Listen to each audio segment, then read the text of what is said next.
back to another episode of Policy and Profits. I'm EJ Antoni. I play an economist on TV, and it has been a wild and crazy week in the economy and in the markets. So here to help me sort through all of it is my good buddy Anthony Esposito, trader extraordinaire. Anthony, how you doing? EJ, doing well, doing well. How are you doing? Week has been crazy. You hanging in there? Just barely by my fingertips. It's been another roller coaster ride. We've gotten tons of economic data. We got news from the Fed. Obviously, big market moves yet again. That just seems to be the theme of the year, right? So, very very happy to be talking through it all with you. Yeah, definitely. The tariff conversation kind of continuing to evolve. That EU deal that got put in place this week has been the big topic. We have a couple of cuts today from Mr. Lutnick, Mr. Bessent, and then we'll kind of talk about what these tariff deals really look like. And we're on the deadline tomorrow, right? That's the original deadline is tomorrow for Right, all the right. deals to be signed, which obviously they won't be. There'll be some extensions, but yeah, that EU deal, a huge deal. We got a 15% tariff on the EU. We have zero going out. And again, President Trump really, to me, working the angle of private investment, right? We have private investments flowing in each of these deals. It looks like there's a little tail on it where we're not only looking at tariffs, but we're looking at private investment and commitments from foreign nations into the U.S. That seems to be a big part of President Trump's kind of angle here. And he's really focusing on manufacturing, energy, and ag, which is hmm pretty hmm interesting. Yeah, exactly. I think that's spot on. It's all about trying to get essentially greater access to these foreign markets for our exporters, and you just hit on what all of the big ones are. Energy obviously has been highlighted in the most recent deal, but you're right on those other sectors too. That these are all areas where we really can dominate around the world, and that's especially important for a nation like ours, where we have literally had chronic agricultural surpluses for basically a century and a half now, almost a century and a half. Yeah. And so it's really imperative that we be able to actually export all of this stuff in order to have a healthy agricultural sector. Because if we can, I think what we'll then see is kind of a continuation of what we've already started to see, where you don't get enough investment in the sector because prices aren't high enough to justify current production levels. So you see production come down, you see investment come down, and that's just not going to be good for long run growth. No, well, that in particular has been a problem. I mean, I can think back to being young and farm aid and all the things that were going on as far as supporting the farms, the subsidies that were paid out.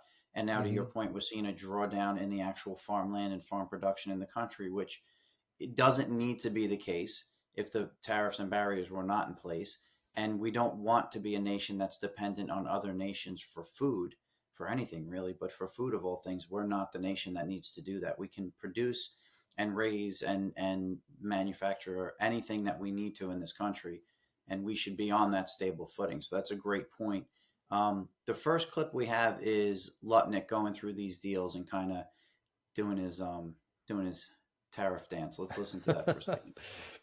Well, remember, the European Union is $20 trillion economy, 450 million people. I mean, it is head and shoulders bigger than all the other Western civilizations. So the fact is the European Union is the monster deal.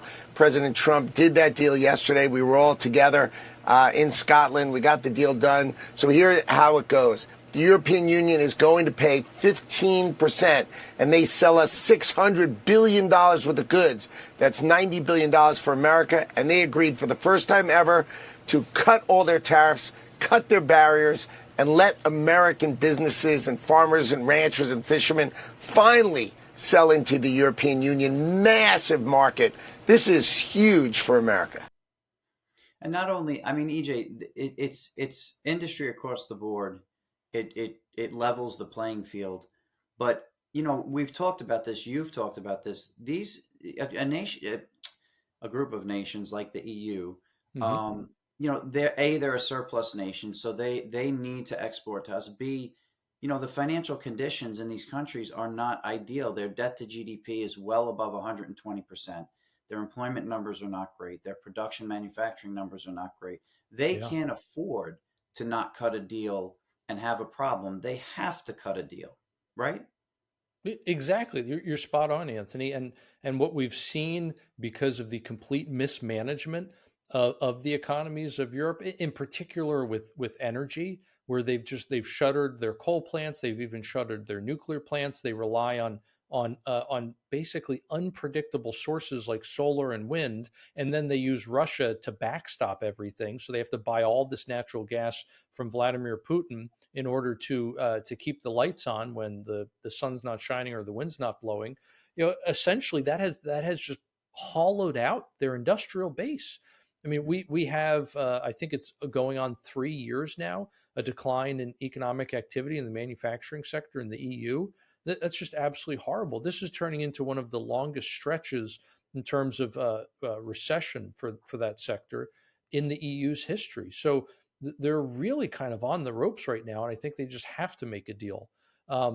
One other really important thing, though, that most people aren't talking about, including the Commerce Secretary, and I think he should be talking about this, is the fact that the EU deal is important for us not only because it's such a big trading partner with us, but also with China. China. And essentially, you only are going to get a deal with the Chinese if you can box them out of markets. You have to have leverage with China because they're just too big. I mean, yeah, the EU is big and we're big, obviously. China's really big too. They're the second biggest economy right after us. And they got over 1 billion people. I mean, again, yes, we're a big deal, but we got to be realistic with the fact that so is China. So how do you make a deal with them that's favorable to you? You got to get leverage. And the way you get leverage in that arrangement is you first cut deals with all of China's major trading partners. That's why Japan was such a big deal. That's why the EU is a big deal. That's why India is going to be a big deal. Australia is going to be a big deal. And some of these other countries that are smaller, like Indonesia, like Vietnam, like Korea, nations that we might think at first, why would that matter? They're such big trading partners with China that it matters a lot to us, even if they're not big trading partners with us. Again, we have to get that leverage, and getting those major trading partners of China into our sphere of influence and kind of peeling them away from the Chinese. That's a key part to this strategy of the administration. Yeah, I think that makes a ton of sense. And if you look back in history, um, we were the number one trade partner for the globe prior to 2001, the United States. And then we allowed China to enter the World Trade Organization and laxed the rules, did not hold them accountable. And over the course of the next 15 to 20 years, they took over that role. So they are the number one global trade partner. We still are the number one trade partner with countries like Canada and the EU, Western Europe, but they've taken over the rest of the globe. So your point, well taken and accurate. It's important that we kind of get some leverage and box them out a little bit so that we have a little bit more oomph going into those negotiations and a little bit more leverage. Is an awesome point. Let's watch Secretary Bessent now. He had some comments on the deadline coming up and then what extensions and what China looks like. I think that everyone can see the arc of where these trade deals are going. I won't say that the Chinese were on their heels because they're very composed. But Vice Premier Hu Feng is a seasoned politician. But it's clear that the momentum was with us. That when you get the EU, the world's largest trading bloc, when you get that deal inked, we had Japan, we had Indonesia, we had Vietnam. So not only did we have the EU, who has a very large trading relationship with China, we also had 3 of their neighbors. So what's great about Bessent is he kind of reminds me of Clint Eastwood in Gran Torino. Like, that's his demeanor. He needs a toothpick hanging out of his mouth. He's got it nailed. And then you go to Lutnick, who needs pom-poms and should be screaming and doing splits and at the top of the pyramid. So all good. I'm not hating on anybody, but that's kind of the difference in the way I see their demeanor. Real important. We're not going to get to a deal with China specifically by the deadline. These extensions, are they healthy, not healthy? And why? And I feel like the Chinese conversation is very complicated on a lot of fronts. It doesn't only have to do with with tariffs and trade barriers and trade deficits. But where do you see these extensions going with China, and are they warranted? It's a really, really good question. Like, are the extensions helpful? Are they warranted? I don't know if we can just kind of paint with a broad enough brush here, um, or if we can paint with a broad brush, I should say. I think it's really a case by case basis, Anthony. And in some instances, I think the extensions have been helpful when the other nation is acting in good faith in terms of the Okay. negotiations. But whenever they're not, that seems to be when the president comes down hard and says, you know what, no more negotiations. In fact, or rather, no more extensions, and we're not even going to negotiate any further. So, no more negotiations either. What springs to mind immediately is when Canada all of a sudden announced the digital services tax, which Yeah. would essentially function like an import duty that would hit exclusively American tech companies. So the president saw that and just kind of washed his hands and said, "You know what? We're done with you guys. I've had enough of this guy." Right? And basically at that point, not only did Canada say, "Okay, we take it back, forget it, we're not doing this digital services tax," but then they said, please just let us come back to the table. By the way, we're now willing to negotiate on points A, B, and C Yeah. that previously they had said were off the table. Yeah. So, again, I think it really just depends, Anthony, on whether or not these other countries are acting in good faith or bad faith. If they're acting in good faith, the extensions and the pauses seem to be bearing fruit. However, if they're not acting in good faith, I think then you're just kind of rewarding bad behavior if Yeah. you keep up with the extensions and if you keep doing pauses. Yeah, I agree. I think that in particular, China seems like there's a lot going on there. I was looking into it a bit, and the things that I think are the most interesting, away from what everyone's talking about, is the purchasing of sanctioned oil from Russia. This is a major deal. Yeah, It's a major topic, and it's a great also point. access to the SWIFT system for Russia. So we can see on one hand, it's trade, it's tariffs and trade deficits, but Trump is getting very frustrated with Russia. The Russia-Ukraine situation has been a complete disaster from the beginning, Yeah. looking beyond the loss of life, but just what's gone on as far as you know the money that's been spent, the lives that have been lost, and the disruption has just been ridiculous. So the frustration with Russia, now Trump is trying to backdoor that in the negotiation with China for trade to say you can no longer buy oil from them, which would stop funding them. And on the same time, just as a side note, I see that deal, that energy deal with Europe. We're going back to Trump 1.0 now, where he said you're going to be beholden to Russia and funding Russia if you buy Right. nat gas and energy from them.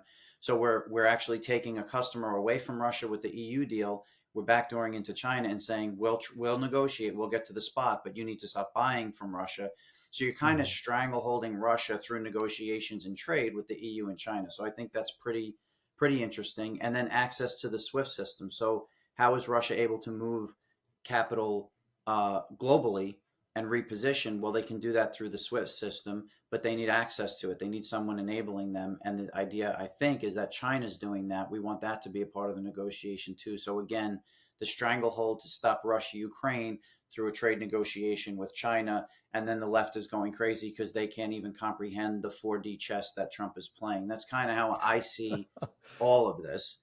Um, the We can shift to the Fed, our favorite topic and favorite Fed governor, Mr. Jay Powell. We have a clip of him. Let's go through that and then talk about these decisions he's making and really what his logic is. Total PCE prices rose 2.5% over the 12 months ending in June, and that, excluding the volatile food and energy categories, core PCE prices rose 2.7%. These readings are little changed from the beginning of the year, although the underlying composition of price changes has shifted. Services inflation has continued to ease, while increased tariffs are pushing up prices in some categories of goods. Near-term measures of inflation expectations have moved up on balance over the course of this year on news about tariffs, as reflected in both market-based and survey-based measures. Now, I want to ask you a quick question to start. You've done work on inflation, you've done work on annualized CPI and where we are now versus where we were in September when he cut 50 basis points. To listen to that, you would think that tariffs are actually pushing prices up, and they're seeing that. And you would think that there is a realized fear of higher prices due to tariffs. Are we seeing that? No, we're really not. There are a few isolated instances, I think, where you can pinpoint certain price increases, whether it's at the consumer level or even for businesses, where you can pinpoint those onto tariffs. But for the most part, we're just not seeing those costs pass through. There's a couple reasons for that. One of which is the fact that a lot of these tariffs, most people are viewing them as temporary. At least the tariffs that were announced on April 2nd. In other words, a lot of folks are anticipating deals like we've seen recently. And so businesses are very, very hesitant to pass those costs on to consumers since they think it's just a one time increase and then the price is going to come right back down. They don't want to pass on that kind of volatility to the consumer. And that's really common, actually, not just regarding tariffs, but just when you're looking at supply chain data, generally speaking, businesses tend to eat a lot of the fluctuations in costs. For example, the price that the grocer pays for a gallon of milk fluctuates pretty violently from month to month or even week to week. And yet the grocer will typically hold the price on that gallon of milk steady for months or years at a time. And so when the price goes up, they just eat that cost. And when the price goes down a lot, they make a lot more money. But over time, it averages out, and they are presenting consumers with that average essentially.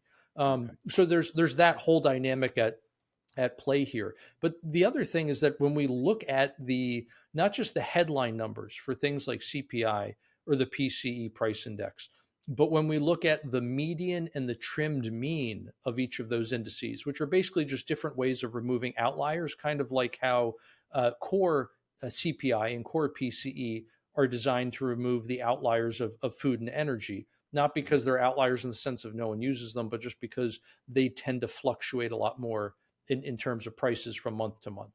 So if you look at any of the different ways of removing outliers, again, you could do core, you could do trimmed mean, you could do median. In each of those instances, what we're looking at are broad-based or widespread price increases. So there's not a whole lot in the indexes that are increasing or decreasing by a lot from month to month in terms of prices. Instead, these are very broad price increases. So it's not as if just the industries affected by imports are seeing higher prices. Everything is, which is exactly what we saw under Biden, at least during the second half of the administration. It's certainly what we saw throughout 2024 last year. What I'm trying to say here is, Anthony, that what we're seeing in terms of price increases seems to be primarily due to Congress continuing to spend too much money and the Fed allowing M2 to grow too quickly, and also just credit generally expanding too quickly. So this is the typical fiscal and monetary inflation that we saw under Biden and that we've seen so many times in the past. There really is no acute price shock here.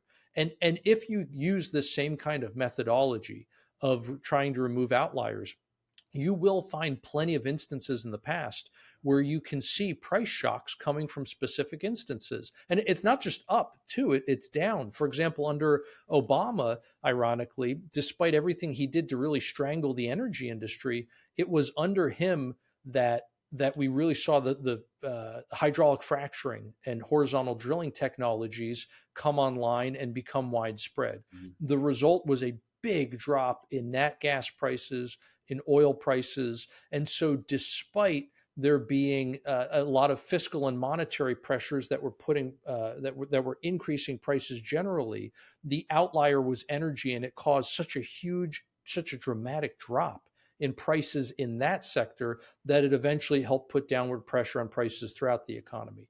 So again, you can use this kind of methodology to find both price increases and price decreases that are localized. And today we're just not finding that. Okay. All right. So that all said, is he consistent? So the reluctance, refusal to cut rates, even at the encouragement and suggestion of not only President Trump, but a ton of economists out there, including the Secretary of the Treasury, the reluctance to do that. Is he consistent in his rule set? Was he the cut in September? Why the cut in September and not the cut now? And should he be cutting now to some degree, just to help with the housing market, just to help with the consumer? Great questions. I think that the answer to the first one is a lot clearer than the answer to the second one. In the first place, it was, let's just be honest, it was blatant Mm. election interference. What they did back in the autumn, cutting 100 basis points like that. If you look at all of the data that the Fed says they look at, things like the unemployment rate, broader labor market conditions, inflation rates, whether it's specifically core PCE or any of the other inflation rates, the evidence, or the data, I should say, is much more in favor of a rate cut today than it was back then. And yet they were cutting back then. Why? Because it was election season and they were trying to get their preferred candidate across the finish line. But if we look at the actual effects of that rate cut, I think it helps inform the answer to the second question. What was the effect of the Fed cutting their benchmark interest rate? And that's what happened. They didn't cut interest rates throughout the economy. They cut their benchmark rate. But as they cut 100 basis points on the Fed funds rate, yields on treasuries didn't go down 100 basis points. They went up 100 basis points. And a lot of other, what you could call private sector market rates, also rose. So just because the Fed is going to turn around today, let's say, theoretically, obviously they're not, but theoretically, let's say they turned around and started slashing interest rates, that's no guarantee that we'd actually get rates that matter to decline. In other words, that doesn't mean we're going to get a drop in mortgage interest rates. It doesn't mean we're going to get a drop in treasury yields, which we so desperately need because the debt is on its way to 38 trillion. Yields are more or less converging close to 5%. I mean, do the math. We're going to be spending $1.9 trillion a year just to service the debt. That's not a dime towards reduction in principal. And same thing goes for mortgage interest rates. So what I think the real answer here is, Anthony, sorry, I'm going off on a tangent. No, this is good. It's not just for the Fed to violently throw interest rates up and down anymore. They need to stop, frankly, targeting a rate. They should still pay attention to rates because they have to set the discount rate. In other words, the rate that they charge banks who come to the discount window at the Fed for an emergency loan, basically, when they can't get a loan anywhere else. I use the word emergency there kind of loosely, but they need to monitor market rates so that they can set the discount rate at a premium, because you want a penalty there. You want to be the lender of last resort, not the lender of first resort or only resort. You need to do that. You need to monitor interest rates for that purpose. But aside from that, they shouldn't be setting rates. The Fed should be following the market, not trying to lead it around by the nose. Instead, they should be looking at essentially prices and then conducting open market operations accordingly. So as prices are going up too fast, they need to start constricting monetary policy. And likewise, if they were to observe prices going down, they would try to do the opposite. Expand, they would conduct expansionary monetary policy. That's not my ideal scenario, but if you're going to have a Fed and something similar to the current framework, that's really that's really how they should be operating. Okay. All right. Yeah. The point to the 10-year yield we talked about a lot and is very well received. That's really that's what our mortgage rates are based on, our car loans are based on, the credit card bills are based on. That's really where we need to be. Personally, and I still think that the Fed funds rate is not as important as obviously the 10-year yield.